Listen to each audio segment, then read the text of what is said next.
இப்ப என்ன நீங்க பேச விரும்புறீங்களா? உட்காருங்க. மாண்பு உறுப்பினர் கே என் நேரு அவர்கள்.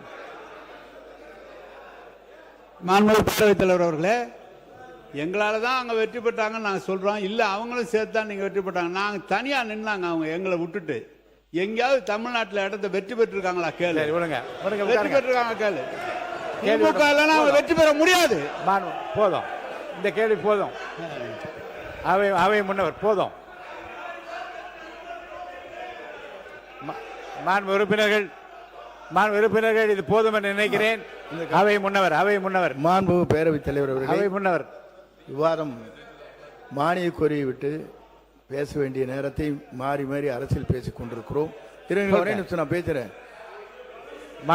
அதனாலதான் இல்ல, ஆகவே நான் ஒன்றை சொல்ல விரும்புகிறேன்.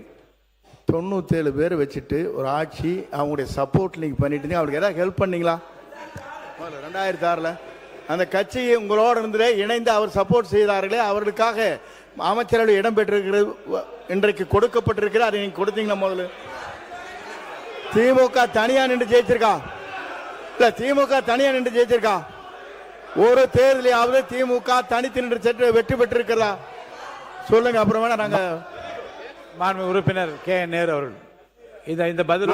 மாண்பு பேரவைத் தலைவர் அவர்களே, என்ன சப்போர்ட் பண்ணலான்னு, என்ன ஹெல்ப் பண்ணலான்னு மத்தியில் முதல் பிரதமர்னு சொன்னது திமுக சொன்னார். மத்திய அரசு அமைப்பதற்கு ஆதரவாக இருந்தது திமுக. 2 முறை ஆதரவாக இருந்தது திமுக. என்ன சப்போர்ட் பண்ண? நாங்க சப்போர்ட் பண்ண. இவங்க மட்டும் 26 பேர் சார் சொல்றேன், நான் சொல்லிடுறேன். 26 பேர் இல்ல, பாமகவை சேர்ந்த 21 பேர், 22 பேர் அன்னைக்கு இருந்தாங்க. பாமகவை சேர்ந்த 22 பேர் இருந்தாங்க. எனவே இவங்க ஆதரவு மட்டுமல்ல, பாமக ஆதரவு எங்களுக்கு இருந்தது. எங்களுடைய ஆதரவுல மத்திய அரசு அமைச்சிட்டு இவங்க எங்களுக்கு ஹெல்ப் பண்ணாங்களான்னு கேட்கிறார். ரொம்ப நீங்க மாண்பு உறுப்பினர் கே பி அன்பழகன் விவாதத்தை தொடங்கலாம். மாண்பு உறுப்பினர் கே பி அன்பழகன் விவாதத்தை தொடங்கலாம். இல்ல I mean, I don't allow anyone to speak now. Only KP Anbazhagan. மாண்புமிகு பேரவைத் தலைவர் அவர்களே, மாண்பு அவை முன்னவர் பேசிடுங்க. போதும், இதோட கடைசியை இறுதியா முடிச்சுக்கலாம். பேசுங்க. மாண்பு பேரவைத் தலைவர் அவர்களே, மாண்பு முன்னாள் அமைச்சர் அவர்கள் பேசுகிற போது 11 அமைச்சர் வாங்கிட்டு தான் நீங்க இதை பண்ணீங்க. நல்லா தெரியும். நாடு 11 அமைச்சர் அங்கே இடம்பெற்றீர்கள், மறந்து விடக்கூடாது. இந்த டாபிக் இதோட மாண்பு உறுப்பினர் தாரகை பட் நீங்க ஒரு நிமிஷம் மட்டும் சொல்லி முடிங்க. வாங்க பேசுங்க. என்ன சொல்ல வரீங்க சொல்லுங்க. மாண்புமிகு பேரவைத் தலைவர் அவர்களே, அவங்க இன்னைக்கு ஆட்சி பற்றி எல்லாம் பேசிட்டு இருக்காங்க. இன்னைக்கு அவங்க சொல்லாங்க தனியா நிக்க முடியுமான்னு. எங்களுடைய பாரத் ஜோடா யாத்திரை நடந்தனால தான் உங்களுக்கு இவ்வளவு எம்பிஸ் மேல கிடைச்சதுங்கிறத மறந்து விடக் கூடாது. அன்றைக்கு உண்மைதான். இன்னைக்கு அன்னைக்கு எங்களுடைய கூட்டணியால தான் உங்களுக்கு எம்பிஸும் கிடைச்சு இவ்வளவு எம்எல்ஏஸும் கிடைச்சு என்பதை மறுப்பதற்கு இல்லை. அதே போல நாங்கள் உங்களுக்கு மத்தியில் ஆளுகின்ற பொழுது எங்களுடைய ஆட்சி காங்கிரஸ் ஆட்சி உங்களுக்கான பிரதித்துவத்தை தந்து உங்களுக்கான அமைச்சர்களை தந்தது எங்களுடைய ஆட்சி. 22 வருடங்கள் நாங்கள் கூட பயணித்தோம். இல்லை என்று சொல்லவில்லை. 22 வருடங்கள் உங்களுக்காக நாங்கள் பயணித்தோம். இன்றைக்கு எங்களுக்கான ஒரு ஆட்சி வரும்பொழுது நாங்கள் அவர்களுக்கு சப்போர்ட் செய்து கொண்டிருக்கிறதை மறந்துவிடக் கூடாது. நாங்கள் ஒன்றும் உறுப்பினர் கே பி அன்பழகன் மட்டும் பேசுங்க. உட்காருங்க. உறுப்பினர் கே பி அன்பழகன் நீங்க பேச தொடங்கலாம். உட்காருங்க. இல்ல மற்றவங்களாம் உட்காருங்க. பாருங்க, நீண்ட விளக்கமும் மாண்பு உறுப்பினர் கே பி அன்பழகன் மற்றவங்க உட்கார் போதும். இரு தரப்பும் உங்களுடைய கருத்துக்களை எல்லாம் நீங்க சொல்லிவிட்டீர்கள். உட்காருங்க. அவங்களுக்கு மேட்டத்துக்கா உறுப்பினர் அவங்களுக்கா?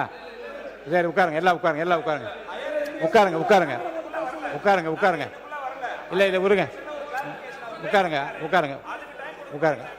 உட்காருங்க. மாண்புமிகு பேரவைத் தலைவர் அவர்களே, சட்டமன்ற காங்கிரஸ் கட்சி தலைவர் அவங்க உறுப்பினருக்கு வாய்ப்பளித்த ஒரே நிமிஷம் மட்டும் பதில் சொல்லிட்டு உறுப்பினர் அன்பழகன் மட்டும் தான் பேசுவார். உட்காருங்க. சொல்லுங்க. அவங்க தமிழ்நாட்டில் மட்டும் யாத்திரை போகல, இந்தியா பூரா யாத்திரை போனாங்க. இந்தியா பூரா போதும் 40 இடம், தமிழ்நாட்டில் மட்டும் 10 இடம் உங்களுக்கு கொடுத்துருக்கோம், ஜெயிக்க வச்சிருக்கோம். போதும். நீங்க ஒண்ணு சொல்லுங்க, போதும். தமிழ்நாட்டில் மட்டும் நீங்க பெற்றது கூட போதும். ஊரு பூரா 2 இடம் பெற்ற கூட 10 இடம் கொடுத்தது காங்கிரஸுக்கு. நாங்க அதை பார்த்து மாண்புமிகு கேபி அன்பழகன் பேசலாம். நீங்க இனி யாரையும் அனுமதிக்க முடியாது. மாண்புமிகு கேபி அன்பழகன் மானிய கோரிக்கை மீது நீங்க பேசலாம். மாண்புமிகு பேரவைத் தலைவர் அவர்களே, மாண்புமிகு உட்காருங்க உட்காருங்க உட்காருங்க உட்காருங்க. அப்புறம் உயர்கல்வியினுடைய வளர்ச்சிக்கு கேபி அன்பழகன் அனைத்து இந்திய அண்ணா திராவிட முன்னேற்ற கழகத்துடைய தலைவர்கள் தான் என்பதை இந்த நேரத்தில் நான் பதிவு செய்ய விரும்புகின்றேன். புரட்சி தலைவர் எம்ஜிஆர் அவர்கள் உறுப்பினர் அன்பழகன் நீங்க பேசலாம் தொடர்ந்து. முதலமைச்சராக இருக்கின்ற காலகட்டத்திலே நிதி பற்றாக்குறை இருந்தாலும் கூட தனியார் பொறியியல் கல்லூரியை ஊக்குவிக்கின்ற வகையிலே தனியார் பொறியியல் கல்லூரிகள் ஆரம்பிப்பதற்காக அனைத்து வகையான வசதிகளும் ஏற்படுத்தி கொடுத்து தமிழ்நாட்டில் இருக்கக்கூடிய மாணவர்கள் அத்தனை பேருமே பொறியியல் கல்லூரியில் பயில வேண்டும், அவர்கள் வேலை வாய்ப்பை பெற வேண்டும், வெளிநாட்டிற்கு செல்ல வேண்டும் என்ற எண்ணத்தோடு அந்த உயர்கல்விக்கு அந்த நிலையை உருவாக்கி தந்தவர் எங்களுடைய இயக்கத்தை உருவாக்கிய புரட்சி தலைவர் எம்ஜிஆர் அவர்கள். அதே போல இன்றைக்கு பட்டியலினத்த மக்களுக்கு எத்தனையோ பெருமை சேர்த்தவர்கள் அவரவர் தலைவர் என்று சொன்னார்கள். ஆனால் மண்ணை விட்டு மறைந்தாலும் அத்தனை பேர் உள்ளத்திலும் வாழ்ந்து கொண்டிருக்கின்ற உத்தம தலைவி புரட்சி தலைவி அம்மா அவர்கள் சட்டப்பேரவையில் உச்சபட்ச பதவியாக இருக்கக்கூடிய சட்டப்பேரவையுடைய தலைவராக மரியாதைக்குரிய அண்ணன் தனபால் அவர்களை பேரவை தலைவர் ஆக்கியது இதே தெய்வம் புரட்சி தலைவி அம்மா அவர்கள். திருச்சி நாடாளுமன்ற தொகுதி பொது தொகுதியிலே தலித் ஏழ்மலையை நிறுத்தி அங்கே வெற்றி பெற செய்தவரும் இதே தெய்வம் புரட்சி தலைவி அம்மா அவர்கள். சென்னையிலே பல்லாவரம் பகுதியிலே பொது தொகுதியிலே சகோதரர் தனசிங்கை நீக்கி வெற்றி பெற செய்ததும் இதே தெய்வம் புரட்சி தலைவி அம்மா அவர்கள். அப்படிப்பட்ட இருபெரும் தலைவர்களையும் இந்த நேரத்தில் நான் வணங்கி இன்றைக்கு ஏழை எளிய மாணவர்கள் கிராமப்புறத்தில் வாழ்கின்ற மாணவர்களுக்கு எட்டா கனியாக இருந்த மருத்துவ படிப்பை எட்டும் கனியாக உருவாக்கி தந்தவர் முன்னாள் முதலமைச்சர் எங்களுடைய இயக்கத்துடைய பொதுச் செயலாளர் அண்ணன் எடப்பாடியார் அவர்கள். அதிலே ஒரு கருத்தை இங்கே நான் பதிவு செய்ய விரும்புகின்றேன். பள்ளிக்கல்வித்துறை வெளியிட்ட அறிக்கையிலே இந்த ஆண்டு 7.5% மாணவர்களுடைய 614 பேர் மருத்துவர்களாக இருக்கிறார்கள். அதிலே MBBS 510 பேர், PDS 104 பேர் இன்றைக்கு சேர்ந்திருக்கின்றார்கள். இதில் ஒரு பெருமை என்னவென்றால் பத்திரிகையிலே பார்த்திருப்பீர்கள், நெசவு தொழிலாளியுடைய மகன் நெல்லை மாவட்டத்தைச் சேர்ந்த வெள்ளாங்குழியை சார்ந்தவர்கள் ராம்குமார் உடைய மகன் வெங்கடஸ்ரீ 22 வயது, அருண் 18, தரன் 18, இருவரும் இரட்டை சகோதரர்கள். ஆக 3 பேரும் ஒரே குடும்பத்தில் இன்றைக்கு 7.5% மருத்துவராக இருக்கிறார்கள். அதே போல கடந்த காலத்தில் நான் சார்ந்திருக்கக்கூடிய தருமபுரி மாவட்டத்திலே நல்லம்பள்ளி ஊராட்சி ஒன்றியத்தில் தண்டுகார்நல்லி ஊராட்சியிலே 3 குழந்தைகளும் ஒரு சாதாரண விவசாய குடும்பத்தை சார்ந்தவர்கள் 7.5% மருத்துவராக படிக்கக்கூடிய வாய்ப்பை பெற்று தந்த தலைவர் எங்களுடைய தலைவர் அண்ணன் எடப்பாடியார் அவர்கள் என்பதை இந்த நேரத்தில் நான் பதிவு செய்ய விரும்புகின்றேன். மாண்புமிகு பேரவைத் தலைவர் அவர்களே, தேசிய ஜனநாயக கூட்டணி கட்சியின் சார்பாக போட்டியிடுகின்ற வாய்ப்பை எங்கள் தலைவர் எனக்கு தந்தார். அதிலே அங்கம் வைக்கக்கூடிய அந்த கூட்டணி கட்சியில் அங்கம் வைக்கக்கூடிய அனைத்து தலைவர்களுக்கும், அதே போல பாட்டாளி மக்கள் கட்சியை சேர்ந்த தலைவர் முன்னாள் மத்திய சுகாதாரத்துறை அமைச்சர் அன்புமணி ராமதாஸ் அவர்களுக்கும், எங்களுடைய இயக்கத்தில் எங்களுடைய மாவட்டத்தில் இருக்கக்கூடிய அனைத்து நிலை பொறுப்பாளர்களுக்கும், தொண்டர்களுக்கும், இளைஞர்களுக்கும், அதே போல தேசிய ஜனநாயக கூட்டணி கட்சியில் இருக்கக்கூடிய அனைத்து பொறுப்பாளர்களுக்கும், தொண்டர்களுக்கும், வாக்காளர் பெருமக்களுக்கும் இந்த நேரத்தில் என்னுடைய மனமார்ந்த நன்றியை தெரிவித்துக் கொள்கின்றேன். 1996 மாவட்ட ஊராட்சி குழு உறுப்பினராக முதலிலே பதவியேற்கக்கூடிய மக்கள் பிரதிநிதியாகக்கூடிய வாய்ப்பை இதே தெய்வம் புரட்சி தலைவி அம்மா அவர்கள் எனக்கு வழங்கினார்கள். அதனைத் தொடர்ந்து 2001, 2006, 2011, 2016, 2021, 2026 ஆகிய 6 முறையும் தருமபுரி மாவட்டம் பாலக்கோடு சட்டமன்றம் ஒரே தொகுதியில் போட்டியிடுகின்ற வாய்ப்பை புரட்சி தலைவி அம்மா அவர்களும் பொதுச் செயலாளர் எடப்பாடியார் அவர்கள் வழங்கி அதில் வெற்றி பெறக்கூடிய வாய்ப்பும் எனக்கு கொடுத்து 2 முறை அமைச்சராக பணியாற்றக்கூடிய வாய்ப்பை 4 துறைகளை வழங்கி அழகு பார்த்த இயக்கம் அனைத்து இந்திய அண்ணா திராவிட முன்னேற்ற கழக இயக்கம் என்பதை இந்த நேரத்திலே நான் சொல்ல கடமைப்பட்டிருக்கின்றேன். அதே போல இடைத்தேர்தல் ஆனாலும் சரி, பொது தேர்தல் ஆனாலும் சரி, தருமபுரி மாவட்டத்தில் இருக்கக்கூடிய அத்தனை மக்களும் அனைத்து இந்திய அண்ணா திராவிட முன்னேற்ற கழகத்தின் சார்பாகவும் கூட்டணி கட்சியின் சார்பாகவும் இருக்கின்றவர்கள் வெற்றி பெற வேண்டும் என்ற எண்ணத்தோடு வாக்களித்த அந்த வாக்காளர் பெருமக்களுக்கும் இந்த நேரத்தில் என்னுடைய நன்றியை தெரிவித்துக் கொள்கின்றேன்.